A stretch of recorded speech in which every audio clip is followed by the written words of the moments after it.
Hello, hello. Welcome to the new episodio Código Mujer Central PA First Latina Podcast. Today is my honor to present Dr. Héctor Ortiz. Thank you.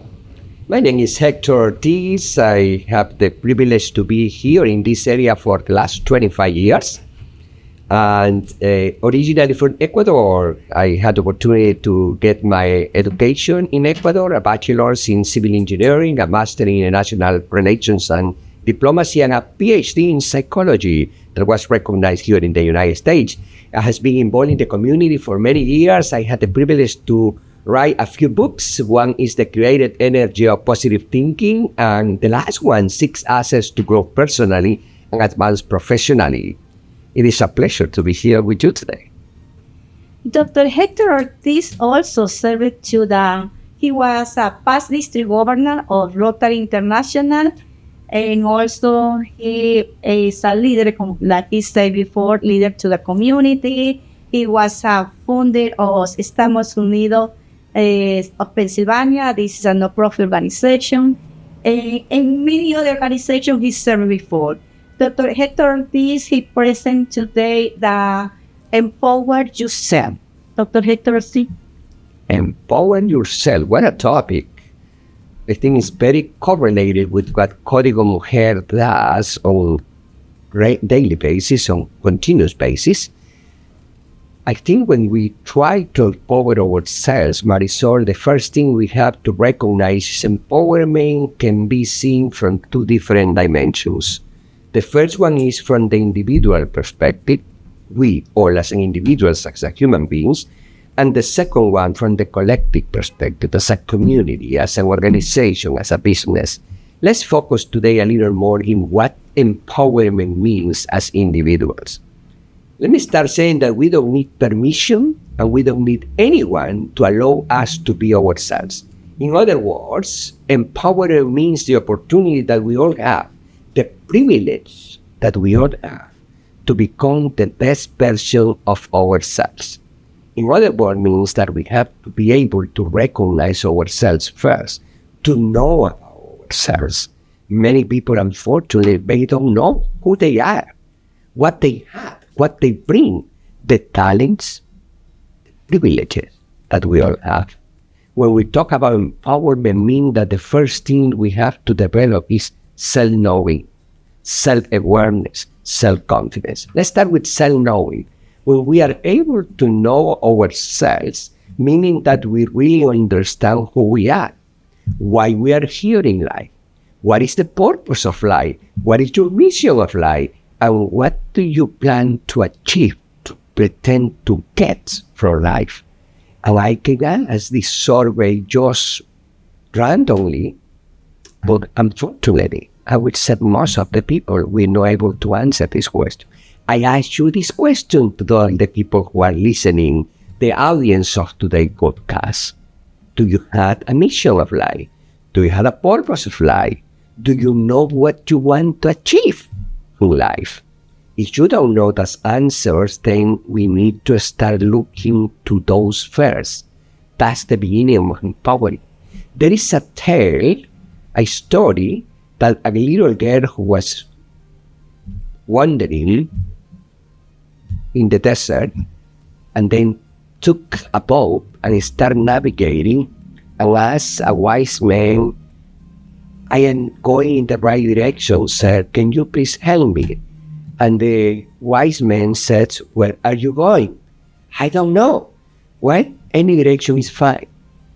Why? Because if you don't know where are you going, how do you pretend to know if you are in the right direction or not? That means that in order to succeed in life, to achieve in life, to be the happiest person that you want to be, the most successful individuals we want to be, we want to know what we want to achieve, what we want to conquer, what do we want for life. In other words, start with self-knowing ourselves. And in order to know ourselves, we have to recognize all these elements that we just talked about. The same thing goes with the level 2, with this self-awareness. With self-awareness, we are able to recognize not just who we are, but also what we do. And there is a difference, Marisol, between who we are, what we do, and what do we want to become. 3 different stages. The first one, when we know who we are all those attributes, all those blessings that we receive, and many times we complain so much. Said, if I just had this, what this person have, I will be happy. If I just have those talents that person who easily is able to get, I will be happy. If I just have dream job that I just would like to have, I will be happy.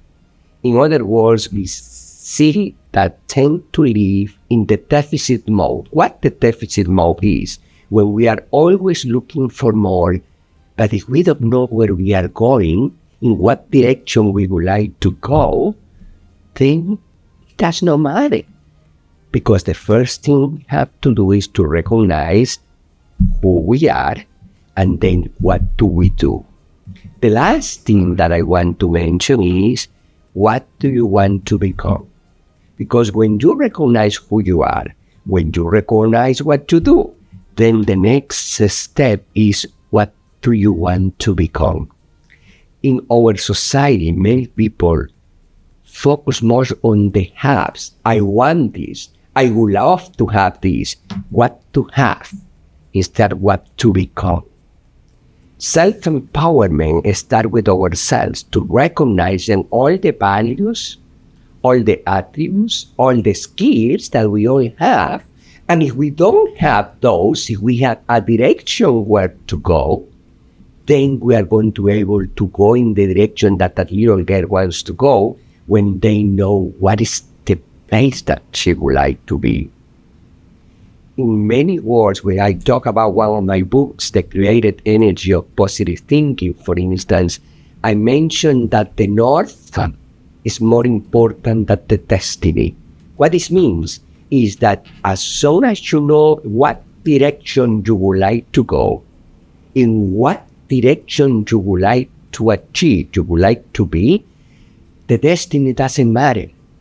As long as I know where I would like to go, the destiny doesn't matter. The journey allows all of us to enjoy that possibility to conquer whatever we want to achieve. In other words, when we talk about self-empowerment and empowering ourselves as a human beings, as an individuals, means that we all have the privilege to take action, to validate what we do, to recognize the dreams and aspirations that any human being has. But unfortunately, many times even our own friends, our own family, dictate our aspirations. How many of you, those who are in the audience, one time said, I would like to get this, and said, no, you will never get that. How you are going to be getting that? You're crazy. You don't know what you're thinking. In other words, those limitations of self-limitations that oneself of someone else impose become the dynamics of the day, the dynamics of life. Someone once says that there is no limits. The sky is the limit. Probably you grow up when you were in school. There is no limit. The sky is the limit. But many times, the limits that exist, if they exist, they are the only ones that are imposed by ourselves because of fear, because of the opportunity to go to the unknown places, to the unknown territories, allow that one self-impose the lack of empowerment. When we talk about individuals, it is very important to recognize that we are the architects, the owners of our destiny. If you are a believer, and you don't have to be a believer, but if you are a believer, you know that the creation for these perfect human beings, when anything is connected inside each individual and outside of the universe, anything has a ramification, a connection, and is so smart the way that we were created that even the infinite pain that we may have in one nail, you don't care until you get that pain, until you discover how important health is. and how many attributes we have.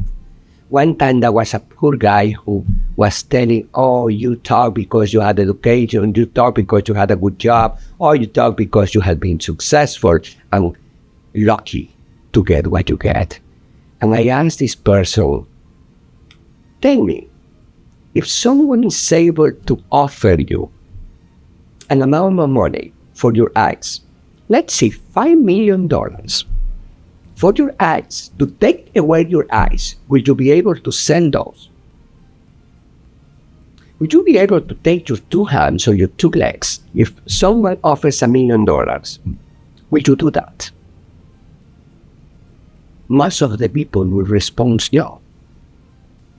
And that's the privilege, that's the fortune, that's the wealth that we all have as human beings, but we don't realize until we had a pain. Like the date or the food. Empowerment has to come with oneself. When we talk about empowering in the collective way, let's saw this now from the community perspective, from the business perspective, from the group perspective. Let's see Código Mujer as the board of directors, Código Mujer as the group who made this possible. Now empowerment has a different dimension. Empowerment now needs that those who lead a cause, maybe the president, maybe the executive director, maybe the team leader, now you have another responsibility to empower those who are around you. And why this is beneficial for everyone? Because when we empower others, we all grow. Let me give an example. I am the president of an organization, and we had a board that worked with us, most of them or all of them volunteers. If I am the leader and I say, no, I will do everything, I don't need anything, you are okay, and become get tired and become get less, having less opportunities to be productive. And in that way, I am the only one who do everything. I have to start not just delegating, because many leaders delegate, and it's okay to delegate. You are going to be doing this, like in today's podcast, you are going to be in charge of this, you are going to be, that's teamwork.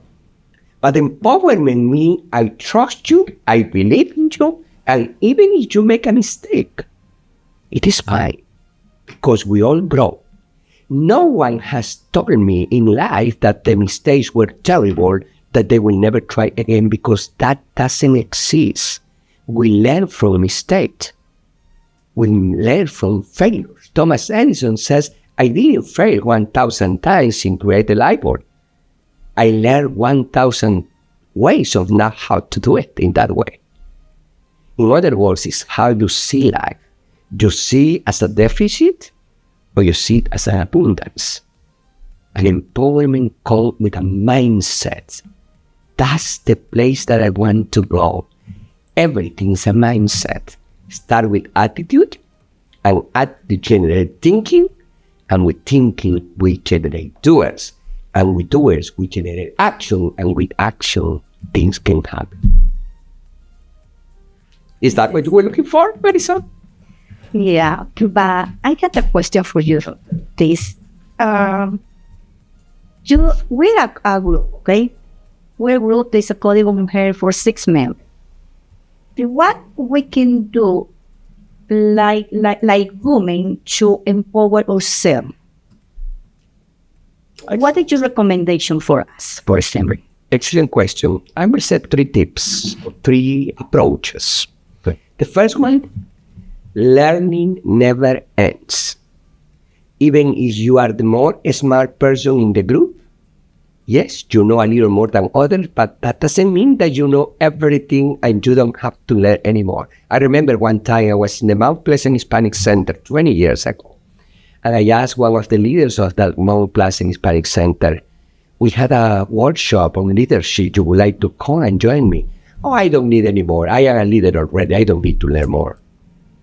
That just emphasizes how little the individual knows, and you know what happened? The Mount Pleasant failed. And the Mount Pleasant was no anymore.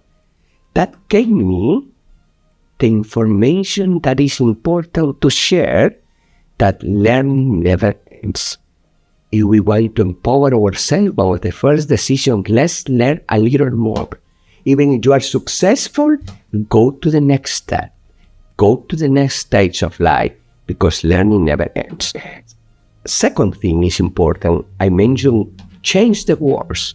Instead of delegating, use empowerment. When you delegate, you ask someone to do something in the way that you want to be doing. You ask someone to do it exactly precision way that you want, and then the person is not learning anything. The person is just repeating what you ask him to do.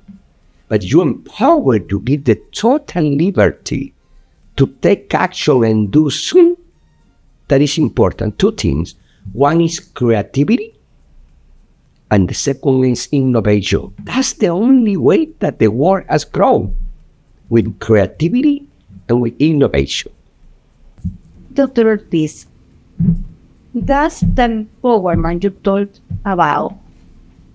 It's vary across the different culture, belief, or creed. Why? This is an excellent question, because we many times tend to believe that if we create something to solve a particular issue, we can apply to everything, like the one-size-fits-all approach, which is not correct, doesn't exist.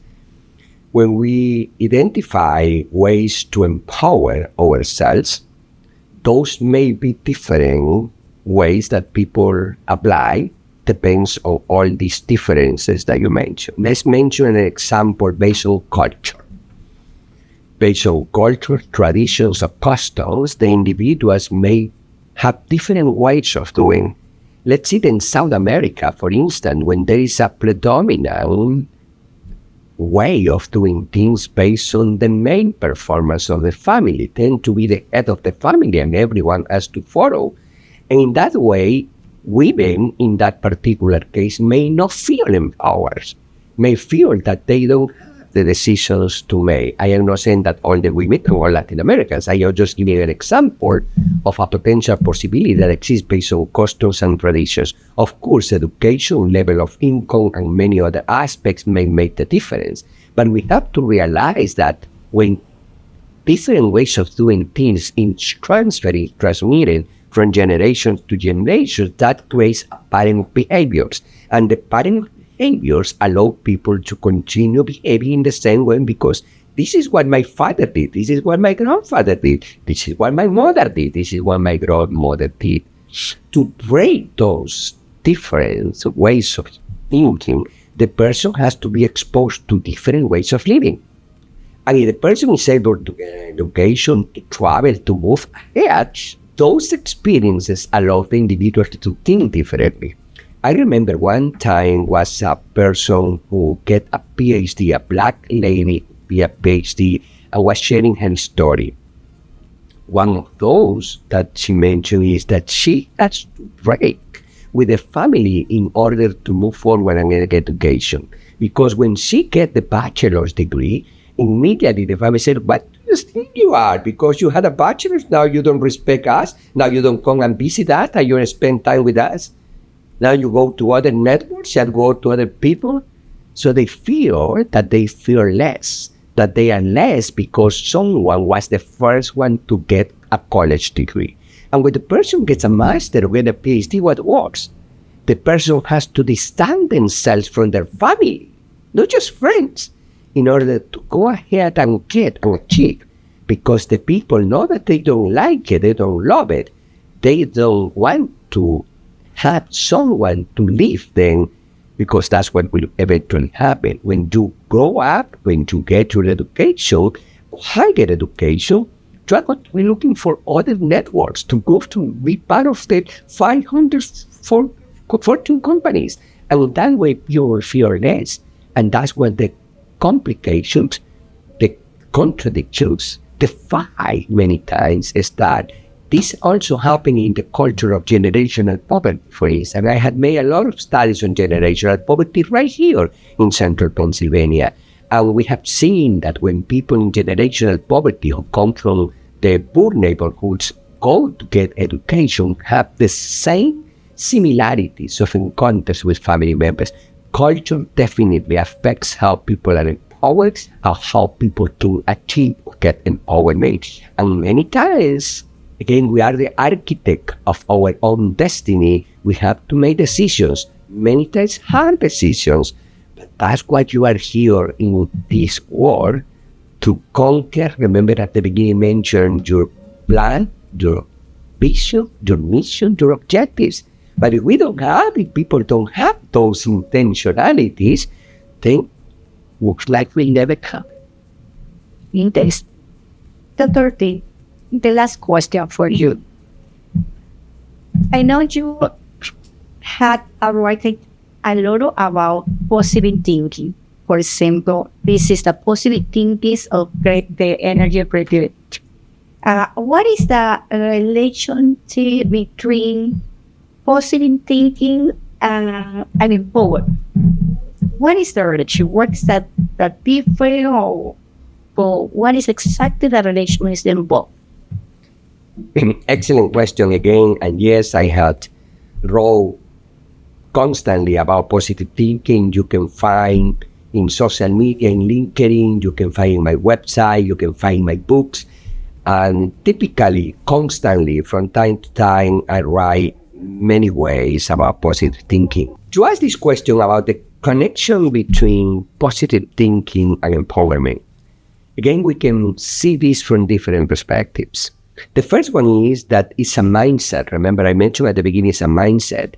And as a mindset, we have to realize that our common sense of the world is that we tend to see the negative more than the positive.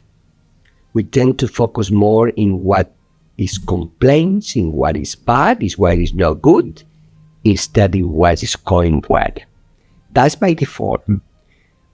And the other way of seeing this is, I don't know if you have heard about the broken windows law. And someone was to demonstrate what happened in a good neighborhood if someone's abandoned a car and broke the windows, and what happened. And I wrote this in my book. They went to a wealthy neighborhood and abandoned a car and broke the windows, and they went to see what happened. First day, nice neighborhood, nobody's taking anything, nobody's robbing anything, good. Second day, third day, the car abandoned, then someone start taking the mirror.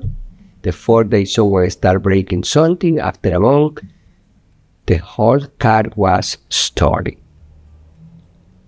And then abandoned. And then people start putting trash and then putting all the stuff there and become a nightmare. A wonderful neighborhood. The theory of the broken windows is that this can happen in any place. Now, when we go to poor neighborhoods, that happen everywhere. And the demonstration was that can happen everywhere. Because when one becomes used to do bad things, everybody is going to be used to the bad things.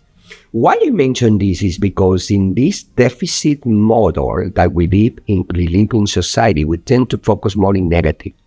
And again, I can give examples of what happened in social media, what happened in the news. Most, I think, 70 to 75% minimum is negative stuff, meaning things that happen badly.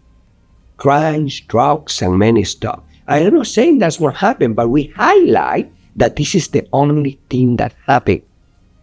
When the opposite, in many ways, actions like you are doing with the Código Mujer, try to empower others, try to recognize the value, the attributes that people bring, is happening in many ways. We have many organizations doing this, but we don't recognize, we don't highlight, we don't usually share.